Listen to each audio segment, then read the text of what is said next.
सो hello friends, semester break हो चुका है और आई होप कि आप लोग अब फाइनल ईयर में आ चुके होंगे। अगर फाइनल ईयर में है तो आपका मेन फोकस जो है वो होगा आपके कॉलेज प्लेसमेंट की तरफ, क्योंकि वही है जिसकी वजह से हम लोग इंजीनियरिंग करते हैं। तो प्लेसमेंट को लेने के लिए काफ़ी चीज़ें होती हैं जिसको हमें फोकस करना होता है, और काफ़ी चीज़ें ऐसी होती हैं जिनको हमें शुरुआत से ही वर्क करना होता है। सो इस वीडियो में हम लोग उसी के बारे में बात करेंगे कि क्या वो चीज़ें हैं जिस पे हमें फोकस करना है एक अच्छी कंपनी, एक अच्छी आईटी कंपनी को लेने के लिए या उसमें प्लेस्ड होने के लिए। सो सबसे पहले की बात होती है जो हमारी ब्रांच होती है वो मैटर करती है। फॉर CSIT स्टूडेंट्स ये काफ़ी ईजी होता है किसी भी आईटी कंपनी को क्रैक करना और 5, 6, 7 या 8 लाख का पैकेज आराम से ले पाना। But at the same time जो नॉन CSIT स्टूडेंट्स होते हैं फ्रॉम सिविल, मैकेनिकल और इलेक्ट्रिकल, इनके लिए काफ़ी ये बड़ा एक स्ट्रेस होता है कि कैसे हम लोग एक 4 या 4.5 5 लाख का भी पैकेज कैसे उठाएं with top IT company like Wipro, TCS, Infosys, Capgemini and numbers of company are there. इसी वीडियो में बात करेंगे कि उन कंपनियों में हम लोग बेसिक अपना कैसे एक फर्स्ट स्टेप एक छोटी कंपनी में ही सही बट प्लेसमेंट में जा पाएँ। यहाँ पे मैंने कुछ पॉइंट्स डिस्कस किए हुए हैं। जैसे कि आपको दिखता है कि हमारा जो फर्स्ट पॉइंट है वो है हमारा कम्युनिकेशन। आप बोलोगे कम्युनिकेशन क्या भाई, मेरे को कम्युनिकेशन तो करनी आती है, बट नहीं, कम्युनिकेशन एक अच्छे वे में एक कॉन्फिडेंस के साथ विदाउट एनी हेजिटेशन, डिस्कम्फर्ट और नर्वसनेस होना बहुत ज़रूरी इंपॉर्टेंट है।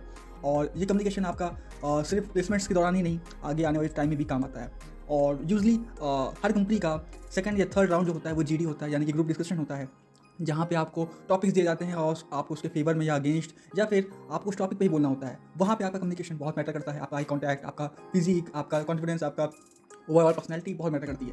अगर आपका कम्युनिकेशन खराब है, whether it is in Hindi और इंग्लिश, लैंग्वेज डजंट मैटर। अगर इंग्लिश में है तो वेल एंड गुड, हिंदी में भी है तो ट्राई करो कि अपनी कम्युनिकेशन स्किल्स को बेटर करो, क्योंकि यही है जिसकी वजह से काफ़ी कंपनीज आपको विदाउट एनी नॉलेज या फिर एक्सपीरियंस ले लेती हैं, ताकि आप उनकी कंपनी में अपने आप ग्रो कर सको। और अगर कम्युनिकेशन है तो that is well and good for them also.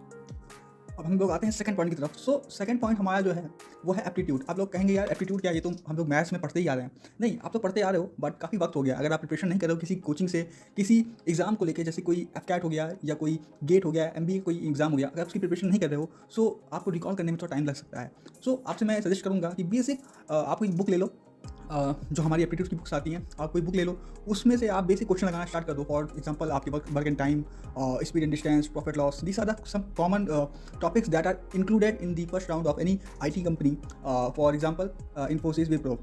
यहाँ पे आपको बेसिक आप लोग को एप्टीट्यूड मिलेगा, जो कि आपको एक स्पीड मेंटेन करनी होगी, तभी आप उसको निकाल पाओगे। अगर आपको क्वेश्चन आता भी होगा तभी छोड़ सकता है, वहाँ पे आपकी स्पीड मैटर करती है। तो एप्टीट्यूड पे ध्यान देना स्टार्ट कर दो, क्योंकि यही है जो आपका फर्स्ट राउंड किसी भी कंपनी का क्लियर करवाता है। तो do start working on that. हमारा थर्ड पॉइंट है प्रोग्रामिंग लैंग्वेज। अगर आप नॉन CSIT हो और आपको किसी IT कंपनी में जाना है, आई होप कि आपको कोर ब्रांच मिले, बट आपको क्योंकि प्लेसमेंट चाहिए होता है तो ये होता है कि कोई भी कंपनी मिले IT की, हम लोग चले जाते हैं शुरुआत के लिए, ठीक है। आपको अगर IT कंपनी में जाना है तो आपको एक प्रोग्रामिंग लैंग्वेज एक कमांड, बेसिक कमांड होनी बहुत इंपॉर्टेंट है। अगर आपने कोई कोर्स नहीं किया है तो आपसे सजेशन यही रहेगा आपको कि कोई कोर्स कर लो, ऑनलाइन कर लो या ऑफलाइन कर लो।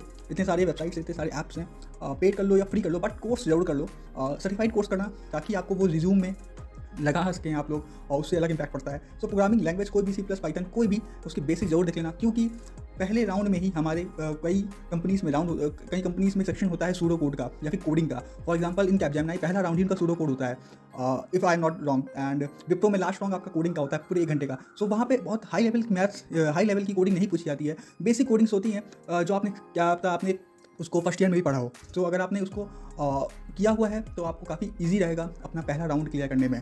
प्रोग्रामिंग लैंग्वेज, इस पे ज़रूर ध्यान देना, क्योंकि यही आपका एक चांस होता है कि आप किसी IT कंपनी में जा सको, क्योंकि IT कंपनी को यही नीड होती है। हमारा नेक्स्ट पॉइंट है फोर्थ पॉइंट, ग्रामर।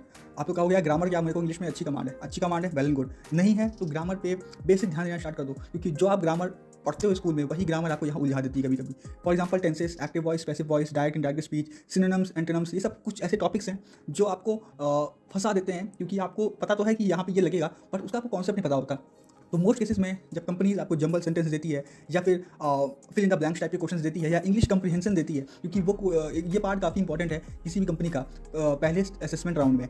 इस पर आप लोग को वर्क करना स्टार्ट कर देना चाहिए। बेसिक इंग्लिश पढ़ना स्टार्ट कर दो, क्या कॉन्सेप्ट होता है, किसको यूज़ करने का, उस पर ध्यान दे दो। और हो सके तो वोकैब जो होती है उसको भी थोड़ा सा ध्यान देना स्टार्ट कर दो इन समर ब्रेक्स में, और ये काफ़ी हेल्पफुल रहेगा आपके लिए, क्योंकि आप लोग देखोगे जब पहला प्लेसमेंट पेपर तो वहाँ पे आपको दिखेगा कि कंप्रीहेंशन पैसेज जो होता है वो अच्छा खासा अपना मार्जिन लेके होता है किसी भी असेसमेंट राउंड में।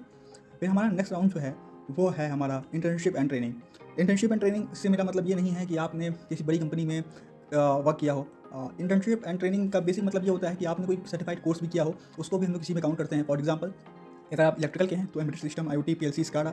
अगर आप मैकेनिकल के हैं तो कोई डिज़ाइनिंग से रिलेटेड कोर्स, या कोई आपका ऑटोकैड जो होता है सिविल वालों का या डिज़ाइनिंग को लेके, सो आप ये सब आपने किया हो, या फिर कोई भी certified course for example in C+ हो या पाइथन में हो, तो ये भी उसी में आएगा। अगर ये आपने किया है, it is well and good, because ये आपको कहीं ना कहीं आपके IT सेक्टर से कनेक्ट करता है, क्योंकि ये सब भी कोडिंग बेस्ड होते हैं और IT सेक्टर में भी आपको कोडिंग ही रिक्वायर्ड होती है। फॉर एग्जांपल, ऑटोमेशन कोर्सेज जो होते हैं वो काफ़ी रिलेटेबल होते हैं CS और इलेक्ट्रिकल, या फिर आप किसी इलेक्ट्रॉनिक्स ब्रांच से हैं तो आप प्रैक्टिकल ट्रेनिंग भी कर सकते हो। फॉर एग्जांपल, आप NTPC से कर सकते हो, आप कोई भी फॉर एग्जांपल JCB या LNT में भी कर सकते हो, स्विच गेट्स की कर सकते हो, या फिर आप कोई प्लांट में या कोई इंडस्ट्री में, मैन्युफैक्चरिंग इंडस्ट्री में भी इंटर्नशिप या ट्रेनिंग कर सकते हो। उसका अपना अलग फ़ायदा है, क्योंकि वो आपका कोर पार्ट रहेगा। तो आपको कोर में जब अगर कंपनी आएगी तो वहाँ पे वो काफ़ी हेल्पफुल रहेगा। तो ये जरूर ध्यान देना कि समर ब्रेक में 4 हफ्ते या 6 हफ्ते की कोई इंटर्नशिप ट्रेनिंग जरूर ले लेना, क्योंकि इनको जब आप अपने रिज्यूम में ऐड करोगे तो इसका एक अलग लेवल का इंपैक्ट पड़ेगा आपकी पर्सनैलिटी को लेके और आपकी स्किल्स को लेके। सो इसको प्लीज़ इग्नोर मत करना, और प्लीज़ इसको ज़रूर कर लेना। फिर हमारा last but not the least 6 point हमारा आता है लॉजिकल रीजनिंग। अब आप कहोगे यार लॉजिकल रीजनिंग मेरी बहुत अच्छी है, मैं चेस खेलता हूँ, मैं सुडोकू खेलता हूँ, मैं ये सब खेलता हूँ, अच्छी बात है, अच्छा है। बट ये एक ऐसा पार्ट है आपका असेसमेंट का जहाँ पे आप कंफ्यूज हो सकते हो, आपका दिमाग जो है ब्लैंक हो सकता है, क्योंकि आपको बहुत ही मिनिमम समय में, मिनिमम टाइम में आपको सॉल्व करना होता है, पजल सॉल्व करनी होती है, रिलेशन फाइंड करना होता है। काफ़ी सारे इसमें टॉपिक्स आते हैं। फॉर एग्जांपल, आपका ब्लड रिलेशंस आता है, या जंबल होता है, या फिर मिसिंग नंबर फाइंड करना होता है। ऐसे करके काफ़ी सारे डाउन होते हैं। ये आपका आई थिंक इन्फोसिस में भी होता है, आपका TCS में भी होता है, और भी कंपनीज में ऐसे होता है। और लॉजिकल रीजनिंग कभी कभी फंस जाती है, डाइस वाले क्वेश्चन होते हैं। सो इस पर जो है आप थोड़ा टाइम देते रहो। मैं ये नहीं कहूँगा दिन भर टाइम दो, बट थोड़ा टाइम इसको भी देना, क्योंकि आपको इससे अवेयर रहोगे ना तो आपको हेल्प देगा। अगर आपको पता ही नहीं होगा कि आपने कौन कौन से टॉपिक हैं इस लॉजिकल रीजनिंग में, तो वहाँ पे जाके आपको थोड़ा सा मतलब कि झटका लग सकता है, मे बी आपको लग सकता है कि ये कहाँ से आ गया। सो इसको देखते रहोगे तो काफ़ी आपको हेल्पफुल रहेगा आने वाले समय के लिए। सो ये कुछ बेसिक्स 6 पॉइंट थे जो कि मैंने आपको बताए हैं, क्योंकि किसी भी कंपनी के प्लेसमेंट में पहला हमारा स्टेप होता है असेसमेंट राउंड। तो असेसमेंट राउंड को क्लियर करने के लिए आपको इन सारी चीज़ों को ध्यान ज़रूर रखना पड़ेगा, क्योंकि यही आपको जो है पहला राउंड क्लियर करवाती है, और नेक्स्ट राउंड जो कि GD होता है या फिर PI या इंटरव्यू होता है, वहाँ पे आपको पहुँचाता है। तो इन 6 चीज़ों पे बिल्कुल ध्यान देना, और समर ब्रेक में फोकस करना कि रीडिंग स्टार्ट कर दो, क्योंकि इंग्लिश जितनी आपकी अच्छी होगी उतनी जल्दी आपको हो सकता है प्लेसमेंट मिल जाए। क्योंकि कुछ कंपनी सिर्फ इंग्लिश के बेसिस पे आपको हायर करती हैं, चाहे वो आपका बिजनेस डेवलपमेंट एसोसिएट हो या फिर आपका सेल्स की कोई जॉब हो। तो इंग्लिश अगर आपकी अच्छी है तो मे भी आप अच्छे खासे पैकेज पे जा सकते हो। और बाकी अगर IT कंपनी में भी आप जा रहे हो तो अच्छा खासा एक 5 के करीब या 4 या 5 के करीब पैकेज आपको मिल सकता है।